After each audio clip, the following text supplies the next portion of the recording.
हरिओम प्रिय दर्शकों, आज इस वीडियो में हम जानेंगे पितृपक्ष कब से शुरू हो रहा है, कौन सी तारीख को शुरू होगा और कौन सी तारीख को समाप्त होगा, कौन सी तारीख को कौन सी श्राद्ध की जाएगी और कुछ इसकी महत्वपूर्ण बातें। प्रिय दर्शकों, पितृपक्ष वर्ष में एक बार आता है और ये पितरों को समर्पित होता है। पितृपक्ष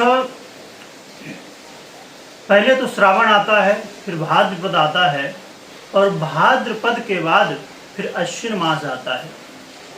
तो भाद्रपद के पूर्णिमा से ही पितृपक्ष की शुरुआत हो जाती है, यानी कि जो लोग पूर्णिमा की श्राद्ध करते हैं वो भाद्रपद के जो पूर्णिमा शुक्ल पक्ष के पूर्णिमा तिथि होती है उसमें से ही प्रारंभ हो जाती है और फिर अश्विन मास का पूरा ये जो 15 दिन होता है इसमें पितृपक्ष मनाया जाता है कृष्ण पक्ष का, और फिर अमावस्या को पूरा हो जाता है पितृपक्ष।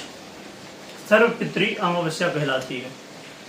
तो 2024 में ये कब से प्रारंभ है और कहा जाता है कि जब पितृपक्ष प्रारंभ होता है तो हमारे जो भी पितृ हैं सभी पितृ इस पृथ्वी लोक में आते हैं और हमारे द्वारा जो दान पुण्य किया जाता है, श्राद्ध किया जाता है, तर्पण किया जाता है, पिंड दान किया जाता है, वो सब कुछ प्राप्त करते हैं और तृप्त होते हैं और हमें आशीर्वाद दे के और फिर अमावस्या को प्रस्थान करते हैं। इसलिए कहा जाता है सर्व पितृ अमावस्या। सभी पितर इस पृथ्वी लोक से चले जाते हैं अपने अपने जिस लोक में जिनको जहाँ स्थान प्राप्त होता है।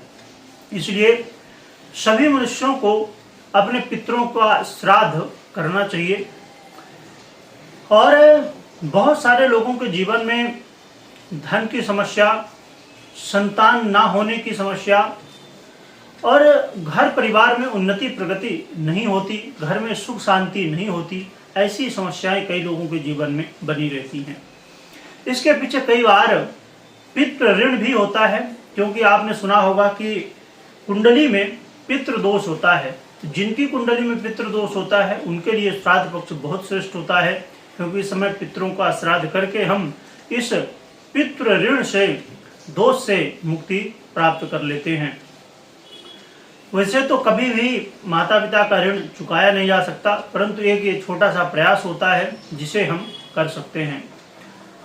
और जीवन में चाहे आप चाहते हो कि मेरा व्यापार बढ़े, मेरे पास धन हो, मेरी संतति आगे बढ़ती रहे, मुझे संतान की प्राप्ति नहीं हुई तो संतान की प्राप्ति हो, तो ये पितृपक्ष बड़ा महत्वपूर्ण है आपके लिए। तो ये पितृपक्ष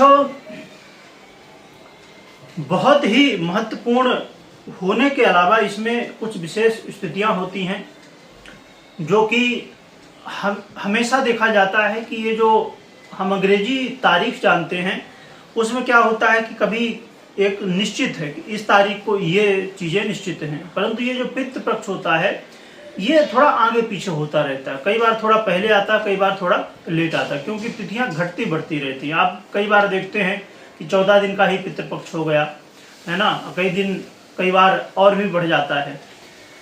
तो इसलिए इसको समझना बेहद जरूरी है। तो सितंबर में 17 सितंबर को पूर्णिमा मनाई जाएगी और इसी पूर्णिमा से 17 सितंबर से ही ये प्रारंभ हो जाएगा। पितृपक्ष पूर्णिमा की जो करते हैं वो 17 सितंबर को करेंगे और फिर 18 सितंबर से पितृपक्ष की प्रतिपदा प्रारंभ हो जाएगी, यानी पितृपक्ष प्रारंभ हो जाएगा। तो मैंने जैसे बताया कि पूर्णिमा की जो श्राद्ध करते हैं वो 17 को करेंगे, फिर जो प्रतिपदा की करते हैं वो 18 को करेंगे, द्वितीया की जो करते हैं वो 19 को, तृतीया की 20 को, चतुर्थी की जो श्राद्ध करते हैं वो 21 तारीख को, और फिर पंचमी की 22 को, षष्ठी की, छठ की जो करते हैं वो 23 को, सप्तमी की जो करते हैं वो 24 को, और जो अष्टमी की करते हैं वो 25 तारीख को, और जो नवमी को करते हैं वो 26 को, और जो दशमी को करते हैं वो 27 को, और जो एकादशी की करते हैं वो 28 को, और जो द्वादशी को करते हैं वो 29 तारीख को, जो त्रयोदशी को करते हैं वो 30 तारीख को, और जो चतुर्दशी की करते हैं वो 1 अक्टूबर को, और जो अमावस्या को करते हैं वो 2 अक्टूबर को। 2 अक्टूबर को अमावस्या रहेगी, सर्वपितृ अमावस्या रहेगी। इसी दिन से पितृपक्ष पूरा होता है और फिर उसके बाद दूसरे दिन से नवरात्रि महान पर्व हमारा प्रारंभ हो जाता है। तो देखा जाए तो ये पितृपक्ष में किस दिन कौन सी श्राद्ध है ये आपने समझ लिया। और इसके लिए बड़ी महत्वपूर्ण कुछ बातें थी जो हमने कहा था शुरू में कि हम करेंगे। तो वो बातें देखा जाए तो हम विस्तार से बहुत कुछ जान सकते हैं आने वाले समय में। और मेरी देखा जाएगा कि आप लोगों के जो प्रश्न होंगे उनको, और साथ में और भी कुछ महत्वपूर्ण बातें, क्योंकि एक वीडियो में यदि हम शेयर करें तो बहुत बड़ी वीडियो हो जाएगी।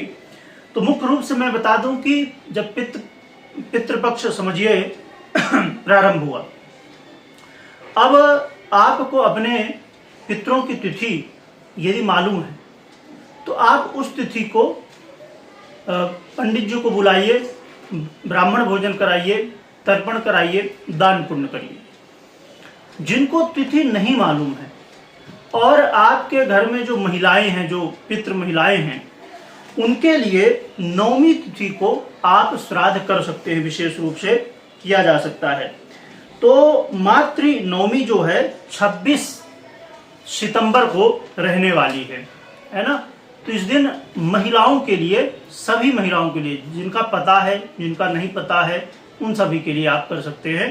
तो जितनी भी पितृ महिलाएं हैं उनके लिए हो जाएगा, और पुरुष जो हैं उनके लिए और सभी पितरों के लिए अमावस्या को किया जाता है, जो कि 2 अक्टूबर को रहने वाला है।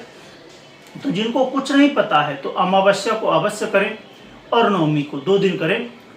यदि नवमी को भी नहीं कर सकते तो अमावस्या तो कर ही सकते हैं, 1 दिन तो कर ही सकते हैं। और यदि तिथि मालूम हो तो जिस दिन तिथि है उस दिन करें, और अमावस्या नवमी को भी कर सकते हैं। तो जिनका नहीं मालूम, क्योंकि देखिए बहुत सारे हमारे पितृ हैं जिनके विषय में हमें नहीं मालूम है, तो इस तरह आप जो है तो कर सकते हैं। पिंडदान भी करवा सकते हैं, तर्पण जरूर करवाएं, ब्राह्मण भोजन आदि जरूर कराएं, और इसमें पंचबली आदि निकलती है वो भी निकलवाएं। तो विधि विधान से पूरा करें। बहुत लोग पूरे पितृपक्ष में जो है तो तर्पण आदि करते हैं, तो जैसी आपकी सामर्थ्य हो उसके अनुसार आप कर सकते हैं। और यदि आपके जीवन में धन की समस्या है, संतान की समस्या है, वंश वृद्धि की समस्या है, और घर में सुख शांति नहीं रहती है, भौतिक बाधाएं या किसी तरह की बाधाएं रहती हैं, तो यदि आप चाहते हैं कि इनसे कैसे जो है तो हम बाहर निकले, भौतिक बाधाओं से संतान की प्राप्ति कैसे हो, तो आप कमेंट कर सकते हैं। तो मेरी कोशिश होगी कि आने वाले समय में वीडियो आपको प्राप्त हो सके। और यदि आप कोई भी इसमें डाउट है तो दोबारा वीडियो देखिए, और वीडियो को देखिए, इसमें ऑप्शन होता है वीडियो में कि धीमा करके भी देख सकते हैं। यदि कई बार क्या होता है जल्दी जल्दी में नहीं समझ में आता, तो आप इसकी स्पीड भी धीमी कर सकते हैं, ये जल्दी भी कर सकते हैं। और इस वीडियो को सभी तक शेयर करें जिससे लोगों को जानकारी प्राप्त हो सके। वीडियो देखने के लिए बहुत बहुत धन्यवाद।